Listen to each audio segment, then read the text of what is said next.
Thank you for joining me today for Real Estate, Religion, and You.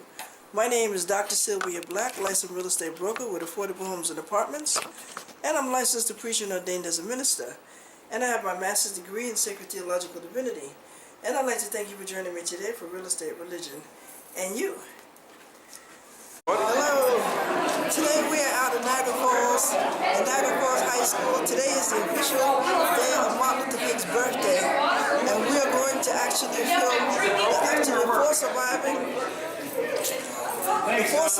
freedom riders who rode the buses to end segregation and eliminate those signs that were on there, the segregated signs. So now we go inside the auditorium.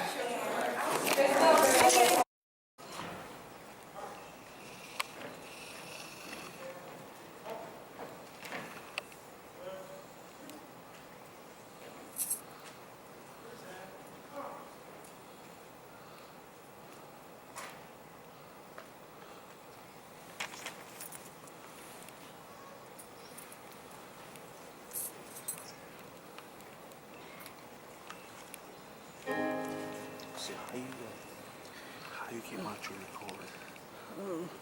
Oh, say, can you see by the dawn's early light what so proudly we hailed at the twilight's last gleaming, whose broad stripes and bright stars through the fabulous sky, for the ramparts we watched were so gallantly streaming, and the rocket's red glare, the bombs bursting in air, came through the night, and our flag was still there.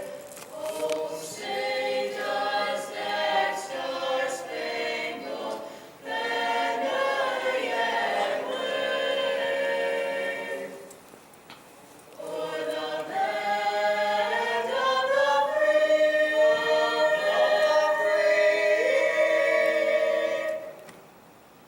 and the home of the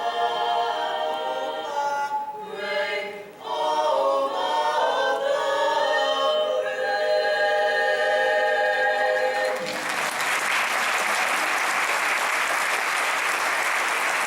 Is it recording?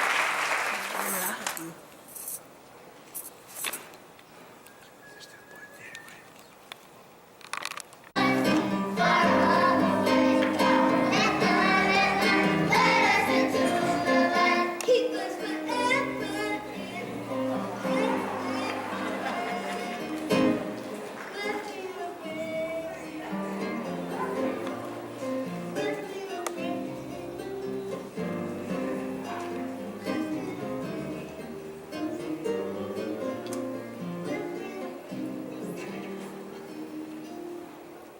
Freedom reign, happy movement. Let freedom reign, happy movement into freedom, yeah, people. Hate, fighting, war, murdering, corruption, police killing. What's really going on? How can happy really come? Look what happened, King said if he were alive today. Yes, guys, it's really bad in the time, but there still is hope. Guys, every day we're facing the rising sun. Yes, Michael, but it is hard, but we have hope. You're right, Janaya. We have hope!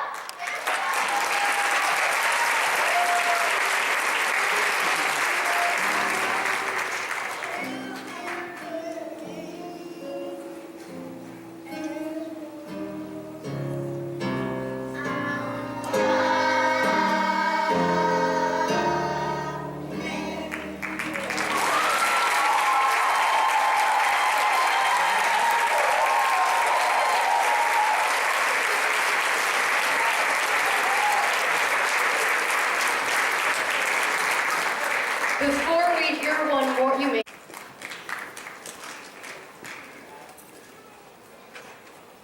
A change has got to come. When not have the answer to. But one thing I do believe, if Dr. Martin Luther King Jr. were here, I believe that he would just shake his head.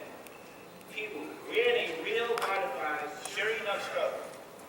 But just like Micah said, hope is alive, and it remains alive, as long as we have breath to breathe. So keep on trusting, keep on believing, keep on moving and walking by faith, because it ain't over. It ain't over.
to be here this evening. I'm excited about the panelists who will be talking to you about their experiences. It appeared in May of 1954 that a new American revolution would be launched after the Supreme Court struck down the 1896 Plessy versus Ferguson decision that legalized segregation, a revolution that would grant African Americans full citizenship rights. But that would only occur after a protracted struggle. Young people played a critical role in this movement towards freedom with their boycotts and their sit-ins. The Freedom Rides began in 1961. Nearly 75% of the riders were between the ages of 18 and 30 years old. More than half of them were black, a quarter were women. Most of the riders were college students. Many had various religious affiliations. Some were active in civil rights groups like the Congress of Racial Equality, or CORE, which actually initiated the Freedom Rides and was founded in 1942 on Gandhi's principle of nonviolent protest. The goal of the riders, CORE Director James Farmer said as he launched the campaign, was to create a crisis so that the federal government would be compelled to enforce the laws. As you will see this evening, the Student Nonviolent Coordinating Committee, or SNCC, the Southern Christian Leadership Conference, the NAACP, and other groups were also key players. We are privileged to have panelists tonight who were participants in this movement for social justice, and they are here to share their experiences. It's my pleasure to introduce you to Fred Harrison. Mr. Harrison was born in Hattiesburg, Mississippi. His early movement experiences occurred in Hattiesburg and in neighboring New Orleans, Louisiana. After graduating from Carl Rowan High School, he was recruited to work in the U.S. Southern Civil Rights Movement under the tutelage of the legendary Robert Moses of SNCC. He was an organizer, primarily in the 2nd Congressional District of Mississippi, which includes most of Jackson, the capital, Vicksburg, Greenville, Clarksdale, and Clinton. He also worked in Lowndes County, Alabama, and Southwest Georgia. Anderson studied Hegelian philosophy and theories of nonviolence, passive resistance at Tougaloo. A passionate writer, he received the Richard Wright Literary Prize for Excellence in Southern Expressions from Jackson State College. Mr. Anderson enlisted in the U.S. Armed Forces and service in Vietnam, but he went underground in Harlem, New York, and worked as a youth development officer under the auspices of Haru Act. The late great American author James Baldwin and historian John Henry Clark befriended him. This duo played or sponsored his membership in the Harlem Writers Guild and encouraged him to write, and to write, and to write. Anderson went on into political exile in Canada, where he achieved a number of literary accomplishments.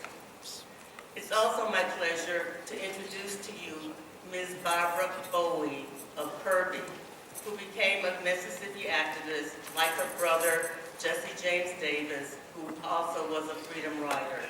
Bowie contends that the conferences and historical presentations on the freedom struggles of the 1960s was crucial to ensure that future generations know that they too can make a difference. And that's so important when you think about the ages.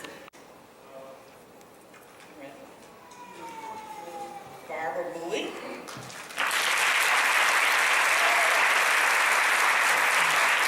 Mr. Fred Anderson. And Mr. Hezekiah Watkins. of the program, you have listed Mr. Jesse James Davis. He unfortunately is ill and is not able to make it. I ask his sister and his brothers here at the panel would like you to keep him in your thoughts. So we're going to get started. I know you don't want to hear me. I don't want to hear me. We have some wonderful people on our panel, and it's been a joy. I just want to make sure they know that it's been a joy spending time with you these last couple of days. There are some secrets that I won't tell just yet, but I might need to if I need something. But we're going to move on with these folk, and we're going to have some candid conversations. So we're not going to do easy words. There might be some hard things that you might hear from their personal experiences with the civil rights movement, because they are personal experiences. They're not stories or things that have been made up. They are personal experiences. My questions will be sprinkled with some questions that came from students. We have about 30 minutes, so we're going to just go ahead and get going. What was a major event that caused you to become actively involved in the civil rights movement, and maybe discuss just a little bit in detail some of the major events that, or maybe that there was just one. Anyone can start.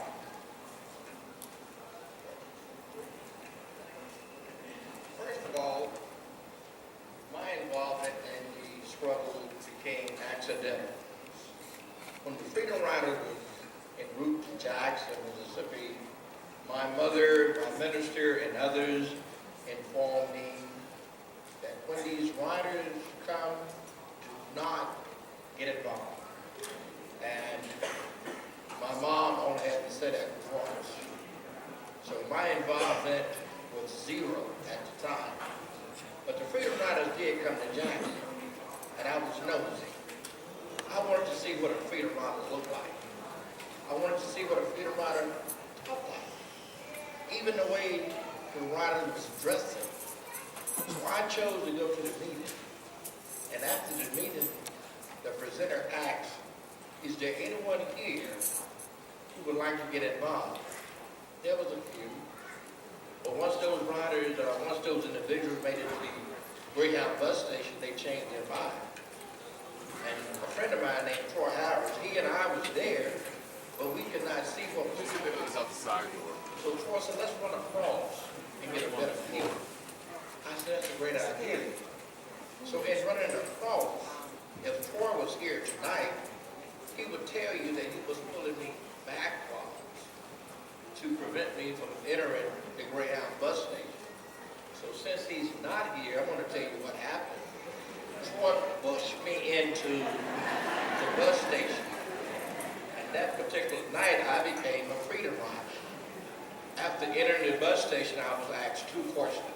Number one, your name. Number two, your place of birth. I was born in Milwaukee, Wisconsin. I was only there for maybe 2 to 3 years before my mother moved to Mississippi. And once moved to Mississippi, that became my home, where I now live. And I was sent to Hartsville, which is a state prison, that same night. Not only was I in prison at the age of 13, I was on death row. And death row at the time didn't mean nothing to me, because I was not familiar with the word death row. Very naive, very country, not knowing why I was there, really became devastating to me at that particular time. That's how I became a Freedom Rider.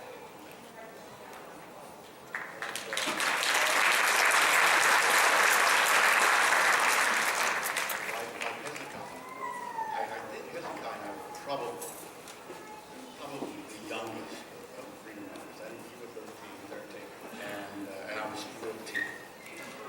I think there are maybe 2-3 major events that propelled me to join the Freedom Rides and the Civil Rights Movement. The first one being a cousin who was several years older than myself at the time, might have been 15, who was brutally murdered. The coffin were to be lynched when I was a young boy. And then there was another very famous occasion in my hometown of Hattiesburg, Mississippi. A gentleman by the name of Mac Charles Clark, and you can Google that, and you see quite a few of the history books. And he was brutally murdered and lynched, and his body was dumped in the Pearl River. And it just hung over the whole community, terror and the fear of what could happen to young boys and young girls. And it was a lesson that parents always use the story about being careful and fearful that this would happen to us. The other part of the story that was very motivating to me is that my grandmother was a master quilt maker. And in her front room, she had this huge, gigantic quilting frame. And almost every evening, all of these elderly black women would come over and sit around the frame in a sewing bee, and they would sew these quilts. And they were quite elderly, so they couldn't see how to thread the needles. So as a young boy, it was my job to sit there and make sure the needles were always threaded for them. But it was an opportunity to hear some amazing stories that they had to tell to each other about the community, people who were doing things in the community. And those stories of courage and resistance was something else that spurred me to become involved in the civil rights movement. And as I said to Hezekiah, my mother had died when I was 11, and frankly, if my mother had still been alive, there was no way I would have gotten involved.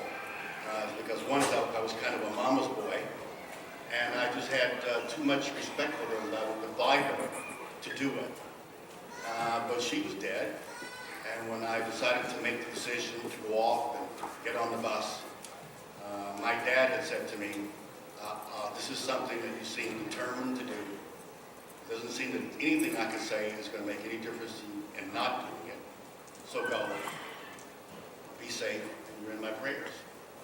But as Hezekiah said, none of us knew that a simple, single act like that, within days, would end you up in prison for 22 days. And the brutality and the violence that we as freedom riders, other freedom riders, suffered for that small act of courage.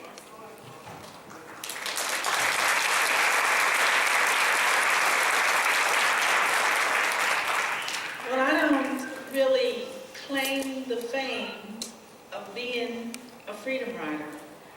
During that time, my brother was very active in the freedom rides, and my mother was extremely angry, as were most of the mothers in the community and sisters and brothers of the freedom riders. My brother was 6 years older than me, so he was able to defy my mother and become a freedom rider. However, my mother became very protective of me, I guess thinking that I would do the same thing, because of course the freedom riders were women, men, young boys, black, white, and so she wanted to keep me under her wing. My mother, in Jackson, Mississippi, if you've seen the movie Help, that's pretty basically how it was there. My mother was a maid. She was a maid for Millsaps College. And evidently a good maid. One of the professors there asked her to clean his house as well. And she accepted that extra job. Well, she would have to go to his house from the college by bus the days that she did that. We walked everywhere. I don't know, these kids don't do that, but we walked everywhere. I was not accustomed to riding the city bus. another bus that used to take us to Jackson State College, and that bus we could sit anywhere. So one day my mother asked me to go with her to clean this professor's house. And so I'm standing out there with the maids and just waiting for the bus. So when it came, of course, they let me get on first. She has to put the money in. And when I got on the bus, I sat down. And the maids, all the others, my mom and the other maids got on. And of course, they proceeded all the way to the back. And my mother, you know, she called me Gal. Gal, come on back here. Come on. You know, they all were telling me to come on back because there were two whites in front of me. We were on the long seats.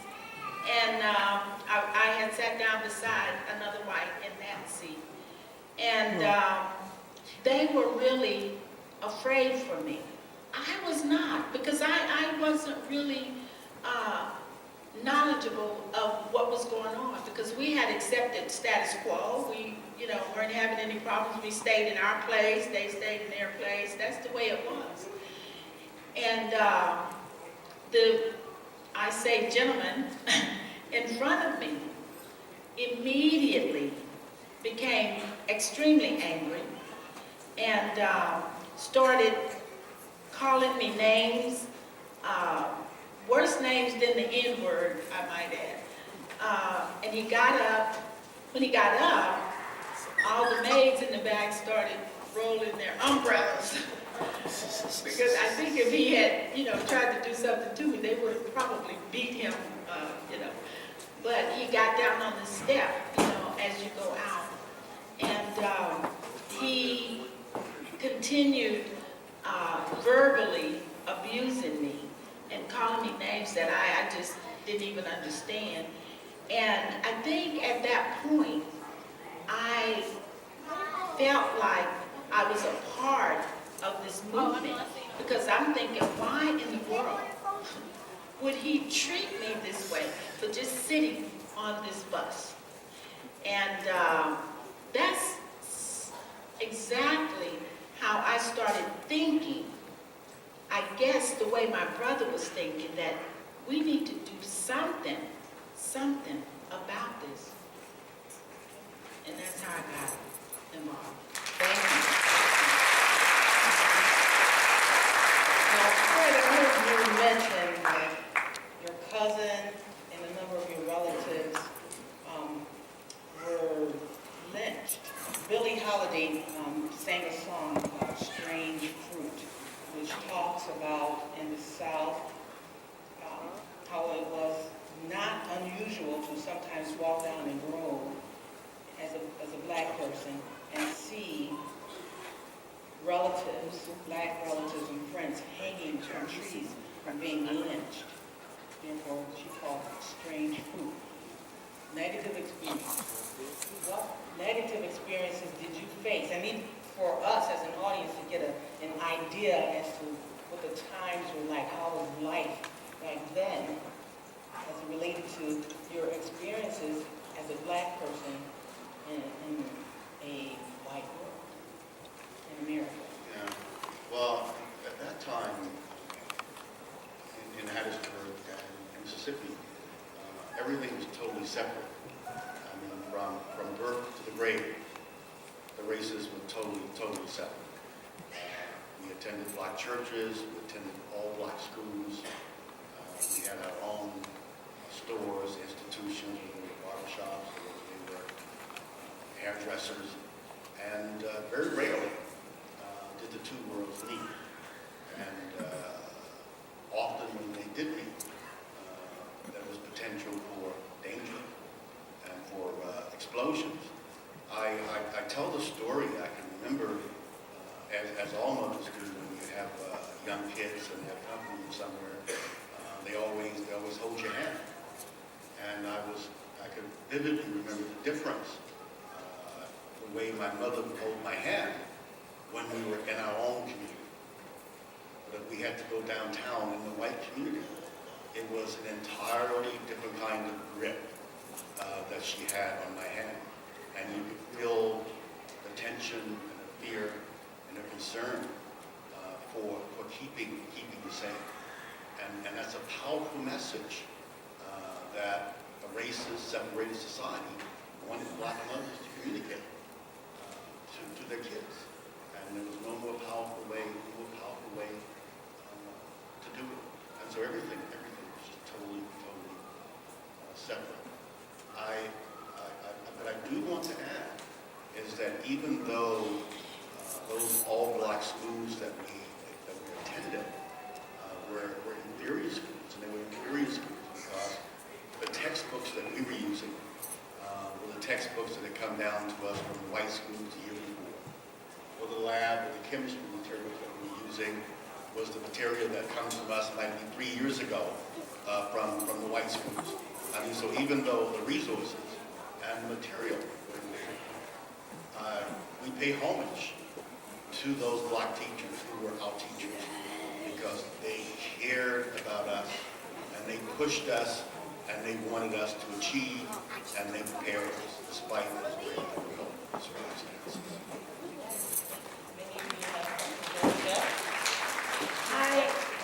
I might add that the community was very degrading as well. As my brother had talked about, they, for instance, in the parks, they would have water fountains, and one would say colored, and the other one would say white, or colored only, white only. The colored fountains would be this low, and the white fountains would be a little higher so that you could, comfortably drink the water. In my community, I lived on a main street, actually the street that the Greyhound bus was on. It was very long and, residential, and then it went all the way downtown. On one side of the street, it was white. All the way back that way, it was white, living whites. And from this side of the street was blacks on that. And I'm living in a shotgun house, and my community was like that. But we're living across the street from mansions, I would call them mansions at that time. I mean, there may be bigger mansions now, but I'm just saying they have beautiful homes, and we used to love to go up the streets. We would have to pass those homes to go to the store or something, and they were beautiful. And I remember, one of the white ladies was out on the porch, and she had been watching me go back and forth a lot. And one day she stopped me and asked me to come up to her and asked me to, she wanted me to clean her house.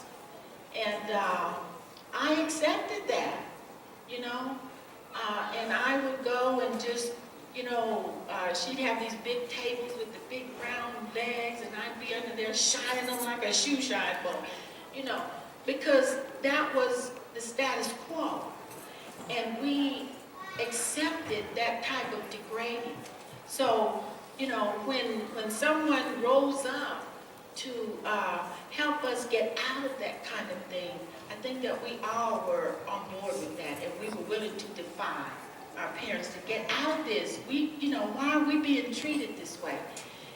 But we didn't recognize it at first. It was just the way it was. And I'm glad that I got involved. I'll give you one more example of just how personal and degrading practice of racism can become. When I was a little boy, and my mother would take me downtown shopping to purchase clothing for school, when you went into the store, your mother had to absolutely know what your sizes were, because black people were not allowed to try the clothes on.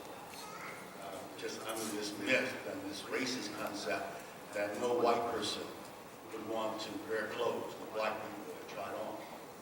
And if you didn't know the size, and you got home and it didn't fit, there was no way you could return it. the world, I think, the world was made aware of the racism and the racial injustice in the United States, particularly in Europe. They were made aware of the work of the civil rights movement here in the U.S., in particular the freedom riders. Your work as a freedom rider alerted the rest of the world as to what was going on here in the U.S. What other pluses do you see, do you know, came about because of your involvement and others in freedom rights? I would say Voting Rights Act came out of the involvement, and I was just so proud of it when we was allowed to register, and not only register, but we was allowed to vote. And that's when things began to change in Mississippi.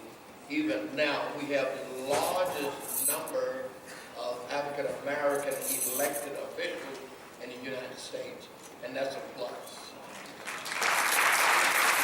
Also, I think one of the more significant things is that the bringing down of those signs, the colored only, white only, when those signs came down, it gave us permission to mingle, to have white friends, or to, you know, and I think that that made a huge difference. And the fact that we're able to be here tonight and just see this array of colors that the kids were talking about, I don't think that we would be doing that had we not gone through that struggle and brought down those signs.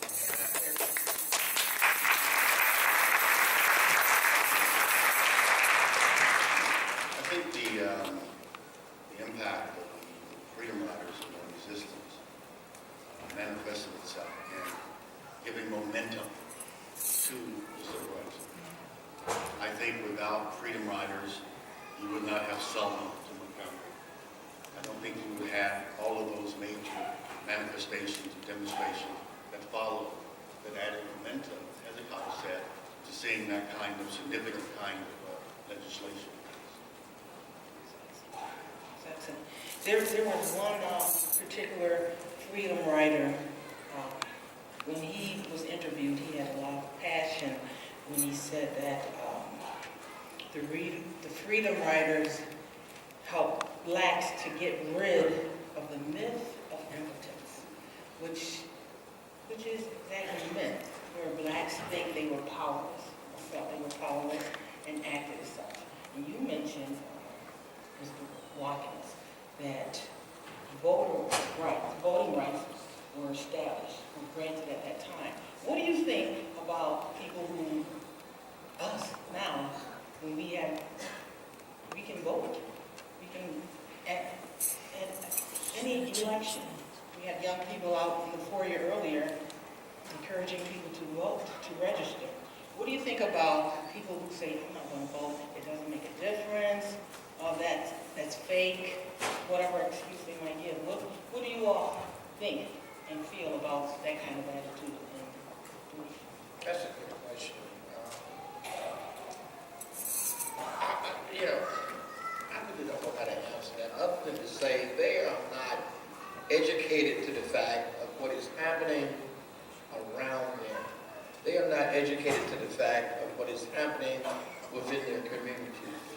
If they was bigger of anything that was going on in their community, I don't think that they would be thinking that way.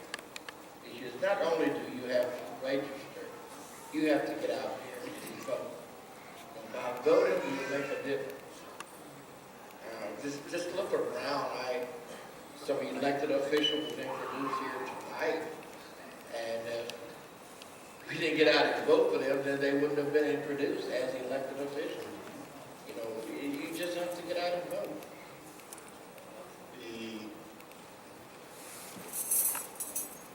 Let's just look a moment at Ferguson, Missouri.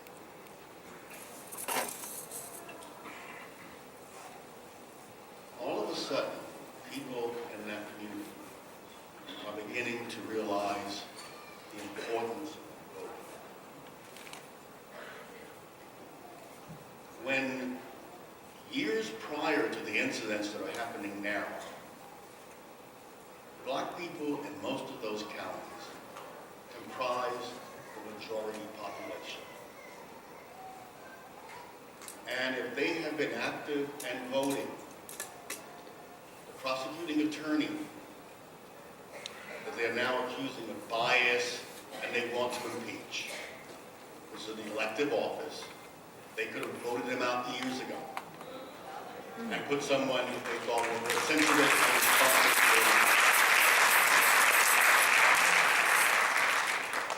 The police chief, they could have voted him out years ago. If they had wanted more than 3 black police officers on the police force, they could have elected a city council, which views that as more of a priority.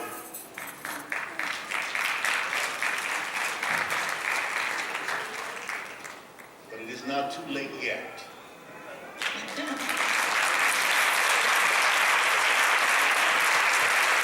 Now they realize the power of voting.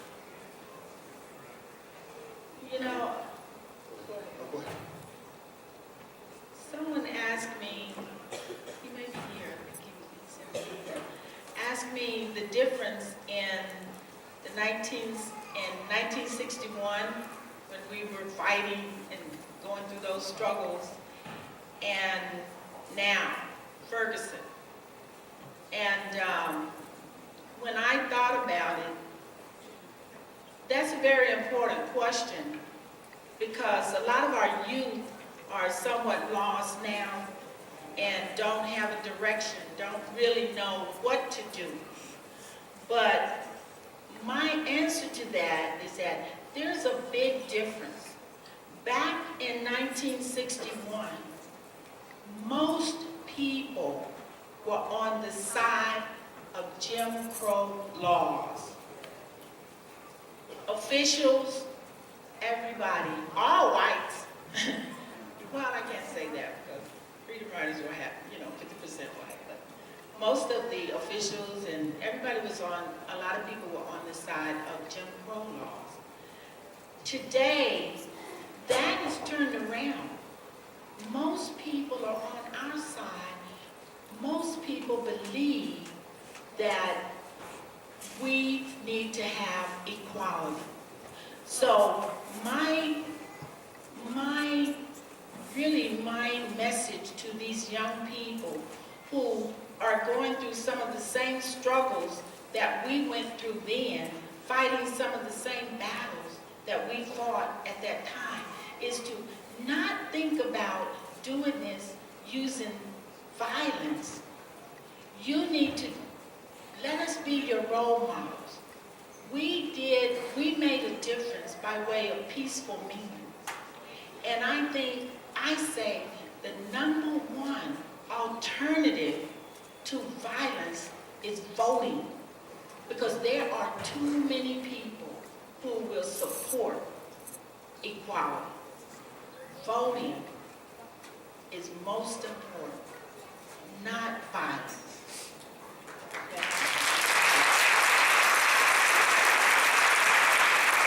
And as you said, part of that is voting, promoting civil rights is voting. One of the students earlier today talked about education, the education of us all, how important that is as far as the civil rights movement.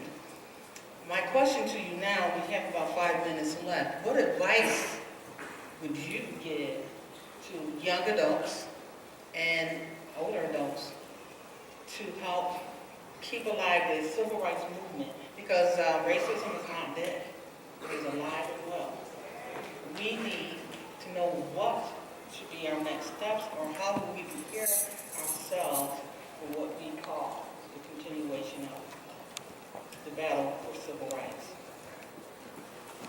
Number one, it's going to be quite some time before we see another mega evidence. it's going to be quite some time before we see another Dr. Martin Luther King or Malcolm X. My advice would be to get involved, make a difference to the students here at this beautiful high school. Make a difference in your school. Make a difference in your community. Make a difference in your church. Do something to say, I did it. You don't have to become a Martin Luther King or a Malcolm X or a Medgar Evers. Be you. Do something that you are proud of, that you can look back and say, I did that. I started that. This is my idea. Do something that you can put your hands on.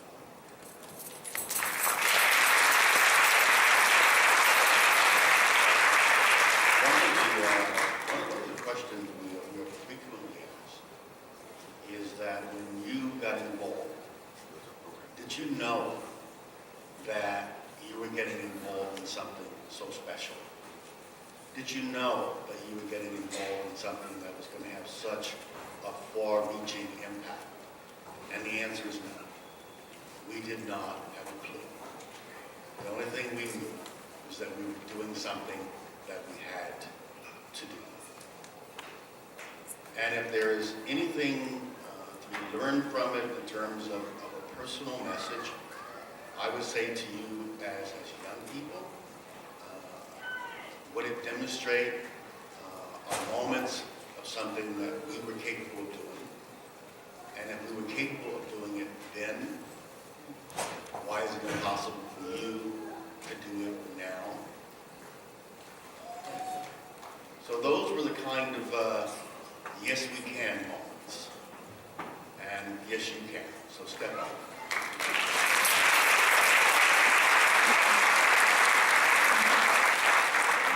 Believe it or not, like it or not, these kids are our future, okay? We need these kids to step up to the plate.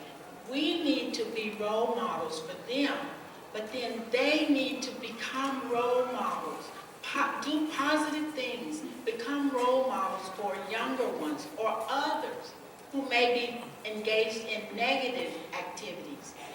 We need kids who are positive to step up to the plate. We need them to become influential. We need them to become the leaders. You can do it because we did it. Do not allow anything to stop you from your dreams and from trying to do the things that you want to do in life. You need to stay positive and love one another and show the way.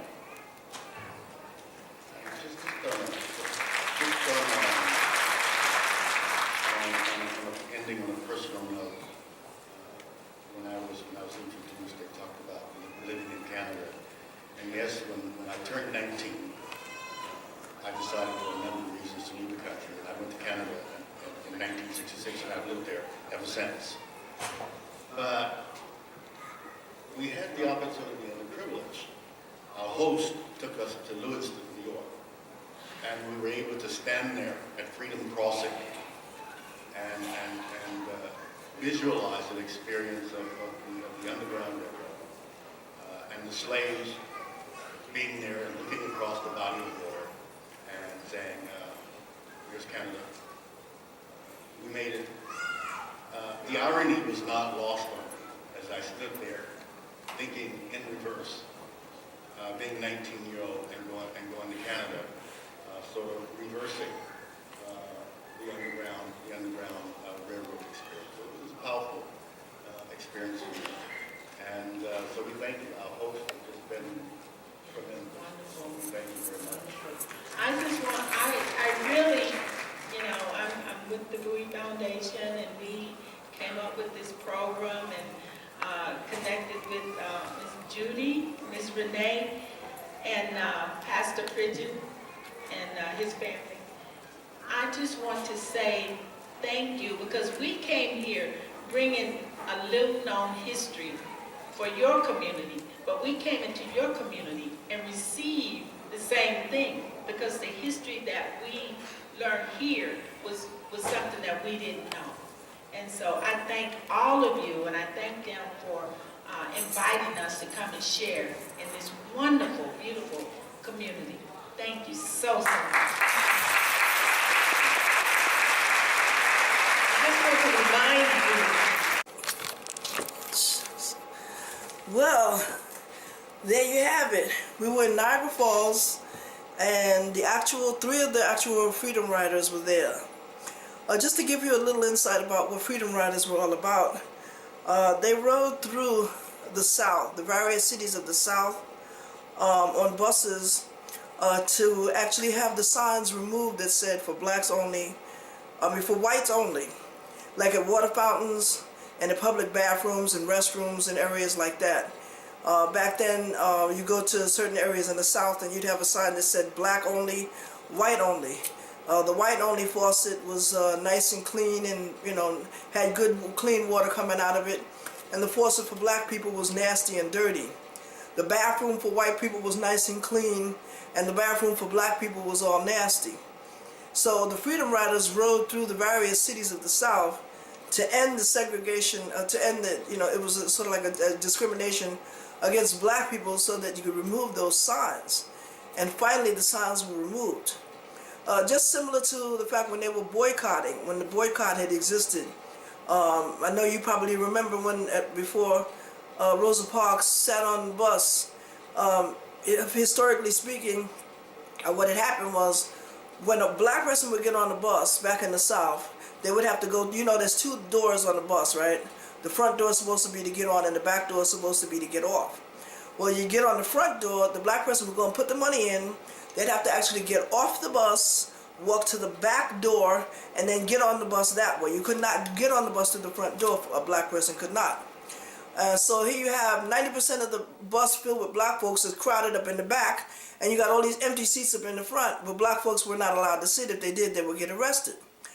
So they were boycotting. Another, similar boycott had existed for that. And just like the Freedom Riders, they met with great opposition when they rode through the various cities of the South.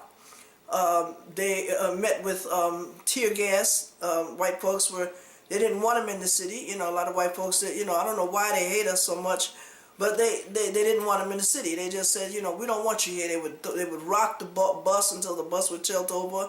They would throw tear gas in the bus, force the people out of the bus, so that now that we could beat you up or possibly kill you, because it wasn't illegal for a white person to kill a black person back then, no matter whether you was doing anything or not. Just the fact that you were black was enough to make you guilty, And so a lot of things have changed over the years, but a lot of people don't realize the struggle and the fight that the people had went through, actually, so that we could get to where we are today. But I can tell you, my brothers and sisters, that the struggle is not over. We're still fighting. I call it modern day discrimination now.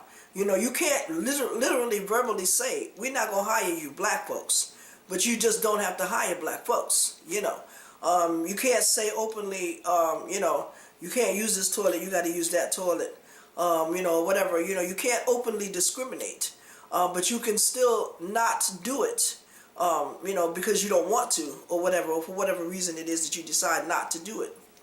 And so, the Freedom Riders rode through the various cities of the South, knowing that any day that they could lose their life for what they were doing.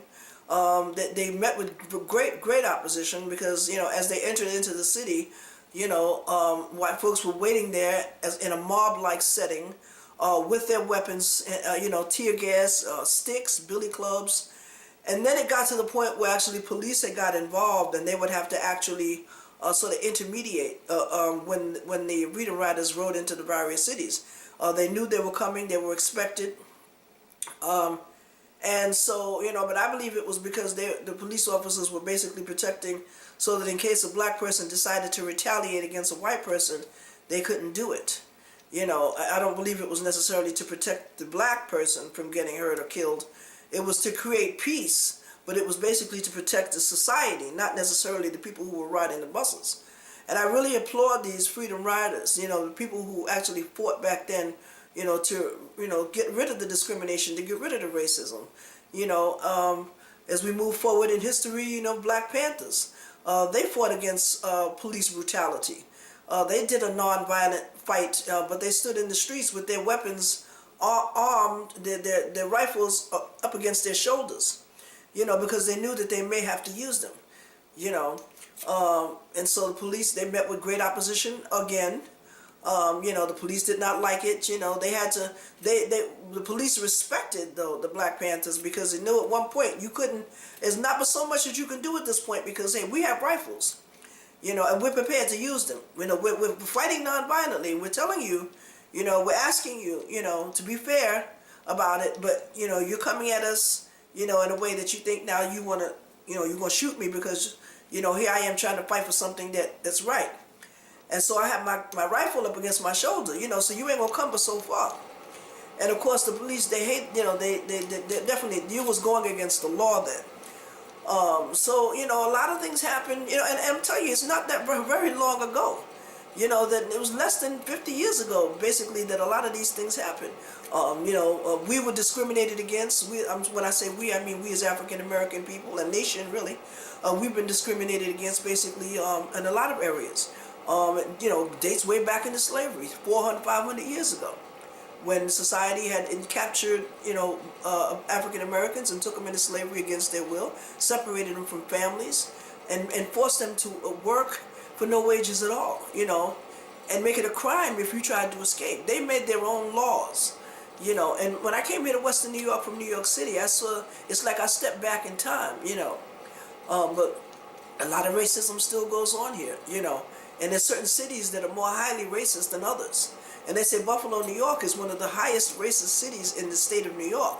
And I believe that, you know, you're not going to be able to legally put up a sign that says you can't use my bathroom, black folks. You know, but you can stop me, you know, you can not let me, or whatever, you know, but things have come a long way, you know. I mean, we got a black president now, you know, his wife is black, he's got 2 beautiful black daughters, you know, that have African names. We have a lot of black people in political power. We have a black chief police commissioner, we have black school leaders, we have a lot of council leaders that are black and African American, you know, so we've come a long way in such a short period of time. And I believe it's all because it's due to people who dare to dream big, dare to take a chance. You know, the people who fought so that we could live today and have freedom today actually did it, and, you know, they were risking their lives. You know, because any day, I heard one story about, you know, when I was watching the documentary, that they were on their knees in front of this particular building, asking for, I forgot what the fight was at that point, but, you know, they had their eyes closed, they were on their knees, you know, and he said he actually heard the man next to him, his head getting cracked wide open with a billy club. You know, police officers used to be able to carry a billy club that was at least about maybe 3 or 4 foot long, and that was thick. It was really thick, and it was made out of heavy something. So if you take that sucker and you whack it up against some wood, you're gonna crack that wood. That was, a billy club was almost as effective as a hammer. Okay, and some hammers are not that strong, but a billy club is long. And now they use, you know, different weapons, you know, and I thought that when police are supposed to shoot you, they said it's supposed to shoot to injure, not to kill. But, you know, we're dealing with a lot of issues today. Black folks are still dying at the hands of police officers, you know, and it's still going on today. So, you know, these freedom riders did a great thing for us. But today we have to now take the front line. We have to train our children up in the way that they should go. We have to teach our children about black history so that they will know where they come from, and so they can take the fight a little further. You know, we don't want the fight to end here. We want the fight to continue. We want, you know, to continue to get what we're rightfully entitled to, get what we rightfully deserve. We're tired of being discriminated against. We're tired of, you know, why you can hate me all you want to, but don't try to deny me my equal rights, my ability to get a job, my ability to work, my ability to live where I want to live at. You know, this Buffalo is racist. I'm a real estate broker, and I see the racism in certain cities. You know, Lovejoy, for example, white folks are discriminatory. Tonawanda, white folks in the courthouses, They wanted to see us. We have the ability to fight in court now. So we fight our battle in the courtroom and in the boardroom and in the classroom and behind the pulpit. But they don't want to see us doing that. They want us still fighting, killing each other on the streets. They would rather not have us in the courtroom, and they still hate us to this day. But they can't openly and blatantly show it. And we have a right to sue. A lot of people decide, oh, well, I just let it go. No, you have a right to sue. You have a right to, equal rights. If you got to take it to court, you got to take it to court. And that's what I've done, and I'm prepared to sue some more people if I have to, to present my case before the judge. So it's a whole, and you got these slumlords out here that come and buy these buildings. You have these corrupt judges. You have a lot of people that are doing the wrong thing, but then you have a lot of us that are trying to do the right thing. And yes, we can still fight, but we don't have to fight openly like they do. We fight in the classroom and in the boardroom and in the courtroom and behind the pulpit. That's where our fight is now. And I believe that we have to continue to fight. We can't give up the fight because you say, oh, they fought for us now, so we're just going to sit back and chill out and enjoy it. No, we have to still continue to fight. These freedom riders, a lot of them are not alive today. You heard the man, he said he was facing death row at 13 years old. He wasn't even a teenager. He was just a teenager, barely a teenager. And the man was about to get the electric chair, okay, for trying to do what was right.